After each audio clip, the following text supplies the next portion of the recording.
របាំយីងកើគឺជារបាំប្រជាប្រិយមួយប្រភេទដែលសម្ដែងដោយក្រុមសិល្បៈជនជាតិហានរបស់ប្រទេសចិនវាមានប្រវត្តិពី300ដល់400ឆ្នាំជាបេតិកភណ្ឌវប្បធម៌អរូបីជាតិចិនហើយត្រូវបានគេស្គាល់ថាជារបាំចម្បាំងចិន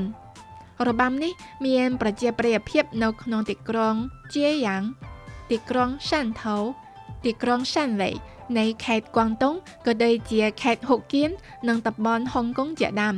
ហើយក៏ត្រូវបានផ្សព្វផ្សាយទៅដល់តំបន់អាស៊ីអាគ្នេយ៍ផងដែររបាំយីងកើបានរួមបញ្ចូលលក្ខណៈពិសេសនៃរបាំក្បាច់គុណនិងល្ខោនដែលមានរចនាបថដ៏មានកម្លាំងខ្លាំងនិងស្វាហាប់អ្នករាំគូគំនូរចម្រុះពណ៌លើមុខខ្លួនហើយស្លៀកពាក់ដូចជាវីរបុរសនៃភ្នំលៀងសាន់ដោយវាយកំណាត់ឈើជាមួយគ្នាអមដោយសំឡេងវាយកងនិងស្គរដែលបង្កើតជាទស្សនីយភាពដ៏អ៊ូអរនិងគួរឲ្យស្ងប់ស្ងាញ់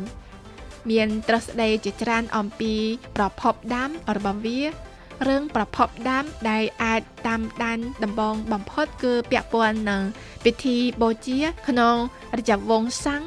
និងជោដែលប្រារព្ធធ្វើដើម្បីបណ្ដេញឧបទ្រពចង្រៃនិងសុំពរជ័យ